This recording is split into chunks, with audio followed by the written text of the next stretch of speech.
whose woods these are. I think I know. His house is in the village, though. He will not see me stopping here to watch his woods fill up with snow. My little horse must think it queer to stop without a farmhouse near, between the woods and frozen lake, the darkest evening of the year. He gives his harness bells a shake to ask if there is some mistake. The only other sound's the sweep of the easy wind and downy flake.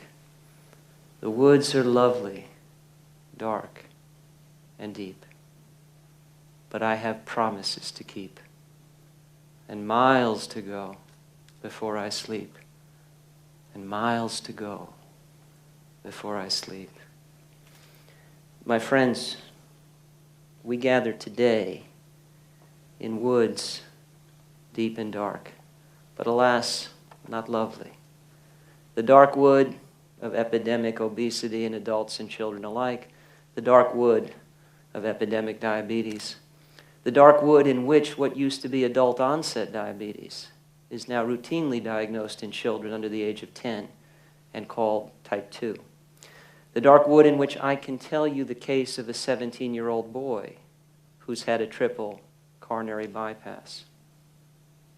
The dark wood which, if we don't escape, will give us adolescent angina as a rite of passage alongside acne. A dark wood in which it was recently reported that there's been a 35% increase in the rate of stroke among 5 to 14-year-olds due to epidemic childhood obesity. A dark wood we must escape. We too have miles to go. We too have promises to keep, or rather one great promise, the luminous promise of lifestyle to public health and the human condition. Prior to 1993, when we talked about the leading causes of premature death in our society, the things that take years from life, and more importantly, perhaps, life from years, the only correct list of answers was diseases. Heart disease is the number 1 killer, cancer is number 2, stroke is number 3, arguably diabetes is number 4. That has been the way of it for decades. Still the way of it. But in 1993, 2 epidemiologists published a paper in the Journal of the American Medical Association entitled Actual Causes of Death in the United States. What Bill Foege and Mike McGinnis thought to point out should have been obvious all along. Diseases are not causes. Diseases are effects. And what we really wanted to know was, what was causing the diseases that were taking years from life and life from years? What was really in the way as we tried to get to the prize of vitality, good quality of life? Well, they crunched the relevant numbers and told us a list of 10 factors which overwhelmingly we control in our daily lives was accountable for virtually all of the premature deaths that occur in our country. And that list of 10, the full extent of which need not concern us today, was in turn overwhelmingly dominated by just the first 3. Tobacco use, dietary pattern, and physical activity. About 80% of the action was there. Well, 1993 is getting to be an old vintage. We have fresher data. 10 years later, scientists at the CDC reanalyzed this issue and reached exactly the same conclusion. Bad use of feet, forks, and fingers were still the leading causes of premature death in our society. All that had changed over the span of a decade is that the gap between tobacco as number 1 and bad diet and lack of physical activity in combination as number 2 had narrowed, partly for a good reason, strides against the use of tobacco, partly for a bad, deteriorating dietary patterns, less physical activity, worse obesity, worse diabetes. Other voices began to say, maybe there's an opportunity here. If these are the leading causes of premature death, if we turn them around, might they not be the leading causes of renewed vitality, of new opportunity? In 2009, a group of scientists at the CDC conducted survey research among 23,000 adults in and around Potsdam, Germany. They asked these 23,000 people about 4 ostensible behaviors. They asked them, do you smoke, yes or no? Do you eat well, yes or no? Habitual intake of fruits, vegetables, and whole grains. Are you physically active on a regular basis, yes or no? And do you control your weight? Yes or no? And that last one is why I say ostensible behaviors. Weight is not a behavior. Weight is not a choice. Nobody wakes up and decides what to weigh. To the extent that weight is governed by factors we control, it's governed by diet and physical activity, already on the list. Calories in and calories out. But to the extent that weight is not governed by those two forces, it's governed by forces we do not control. Our genetic endowment, our ethnic heritage, our resting energy expenditure, perhaps the microbiome of our intestinal tract. We must acknowledge no one gets to decide what to weigh, even if they decide to eat well and be physically active. But I digress. Ford and colleagues asked about these 4 factors, and then they compared the extremes of the spectrum. They compared, I eat well, I don't smoke, I'm physically active, my weight is under control, to I eat poorly, I smoke, I don't exercise, and my weight is out of control. These people had an 80% lesser likelihood over the course of their lives of developing any major chronic disease than these people. Flip the switch on any one of these factors from bad to good, and the likelihood of any major chronic disease goes down fully 50%. But fire on just these 4 cylinders, and the likelihood of any major chronic disease over the span of your life goes down 80%. Now imagine if the news were to break tomorrow that there's a new pill available by prescription, which is remarkably free of side effects, relatively inexpensive, safe enough for children and octogenarians alike, and if you take it daily, it will reduce your risk of ever getting any major chronic disease, heart disease, cancer, stroke, diabetes, etc., by 80%. What would you do first? Rush out for that prescription or call your broker so you can invest in the company that owns the patent on that stuff? Both would be excellent ideas, but for the fact that there is no such pill. There never will be any such pill. But for ourselves and our children and our grandchildren, lifestyle is that medicine. If you happen not to like Potsdam or you like your data fresher still, we have them. Replication of these findings a little over a year ago in the United Kingdom, and yet again just a few months back here in the U.S. Essentially a repetitive drumbeat in the medical literature telling us about the power of lifestyle over medical destiny. And the beat of this drum reverberates to our very pith and marrow. We're now a decade into the dawn of the genomic age, and we find ourselves debating whether the greater power center resides with nature or with nurture. The reality is we can nurture nature. This is a study involving 30 men with early-stage prostate cancer, amenable to watchful waiting.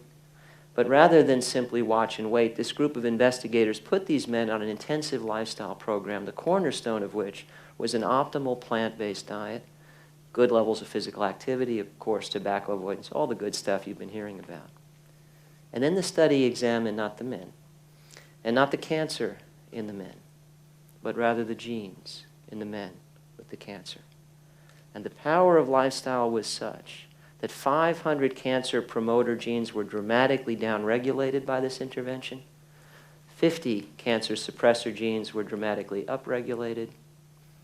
Lifestyle is such good medicine that it can refashion our fate at the very level of our genes. We can, in fact, nurture nature. And this literature is growing very rapidly. So I think the case can be made, indeed I dare hope that the case has been made, that the master levers of medical destiny are feet, forks, and fingers. And you know what Archimedes said? Give me a lever long enough and I can move the whole world. Well, make no mistake. These levers in our hands are long enough. We should long since have moved the whole world of modern public health to a better place. But, alas, we like to contend that knowledge is power. The gap between what we know and what we do with what we know belies it. We have known these 20 years or more that feet, forks, and fingers are the master levers of medical destiny. We have failed to heave ho. We have failed to turn what we know into what we do. And so the miles we must traverse to fulfill our promises are the miles between knowledge and power. Now, what if knowledge were power? What if we mustered the will and found the way to turn what we have known these 20 years into what we routinely do? Well, then I could say to you, we could prevent 80% of all heart disease going forward. We could prevent 90% of all diabetes. We could prevent 60% of all cancer. I could say this to you and I could cite literature to back me up. In fact, you know what? I am saying this to you. I am citing literature to back me up. And what I want to know is, in doing so, have I brought a tear to any eye or a lump to any throat? Any tears? A lump, perhaps. What a tearless, lumpless, insensitive mob you are. I'm appalled. No, not really. These, in fact, are among the most stunning statistics in the history of public health, and they are verifiably true. But they are statistics. They are dull, they are dry, they are bland, and they are anonymous. It's very hard to care about the public health because the public is nameless. The public is faceless. We don't hear the sound of love when we think about the public. But in fact, there is no public. There's just you and me and everybody else. And I need your help. I need you to help me, help you, help me, help you see the private parts of public health so we can, in fact, hear the sound of love, so we can feel passion about this cause. If you or someone you love has been affected by heart disease, would you kindly raise your hand and keep it in the air, please? Keep your hand in the air. Anyone too damn lazy to keep their hand in the air, the exit is back that way. If you or someone you love has been affected by cancer and your hand's not in the air, please add your hand to those in the air. And if you or someone you love has been affected by stroke or diabetes, please add your hand to those in the air if not already up. And folks, if you wouldn't mind, please look around the auditorium. And as you look around and see a sea of raised hands, you can lower your hands, I'll be your proxy. Conjure to your mind's eye that day, the day you got that phone call or made that trip to the hospital. And I hope that loved one got off that gurney and came home. Sometimes they do, and sometimes they don't. But either way, it was a terrible day. It was a dreadful day. And everybody in this room has experienced it. Now consider this. If what we have known these 20 years were what we found a way to turn into what we routinely do, 8 out of 10 of us in this very room would not have had cause to raise our hands. Make no mistake, the peril we discuss today is clear and omnipresent. It has invaded all of our homes and all of our families. This is not about some anonymous public. This is up close, and it's personal. When we part the veil of statistical anonymity, the faces we see looking back at us are the faces of people we love. It is for them we must fulfill the promise. It is for them we must traverse the miles. And it is because of them we have cause to ask after 20 years, have we been traversing the miles as required?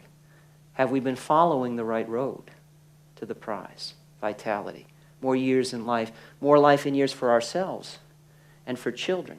Children who potentially stand to be the first generation in history with a projected life expectancy shorter than their parents because of these preventable issues.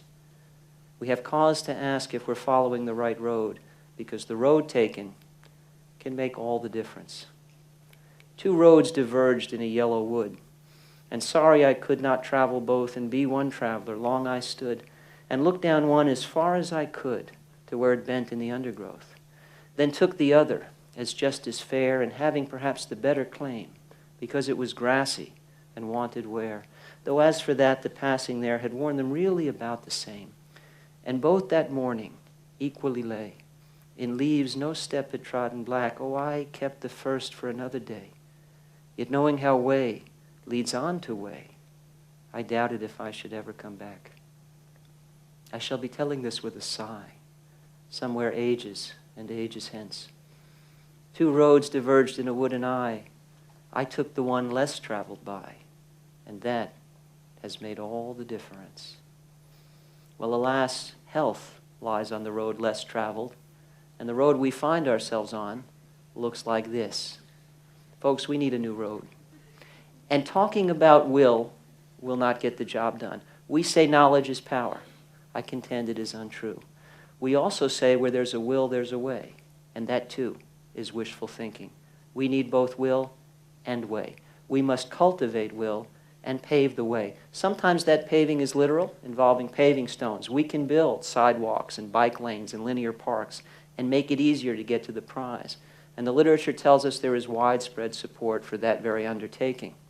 But sometimes the paving must be figurative. We will not pave our way back to a Stone Age environment anytime soon, at least not intentionally. So we need to think about power and responsibility. The Spider-Man movies, I trust you're a highly cultured audience and have all seen them, the Spider-Man movies give us the adage, with great power comes great responsibility. The corollary to that, of course, is before we can ask anyone, before we can ask our children to take responsibility for health, we must make sure they are empowered. Part of what we must build is the requisite skill set. We speak of willpower. We must also speak of skill power. We need to cultivate will and then pave the way with the relevant skills so people can get to the prize, so our kids can get to the prize.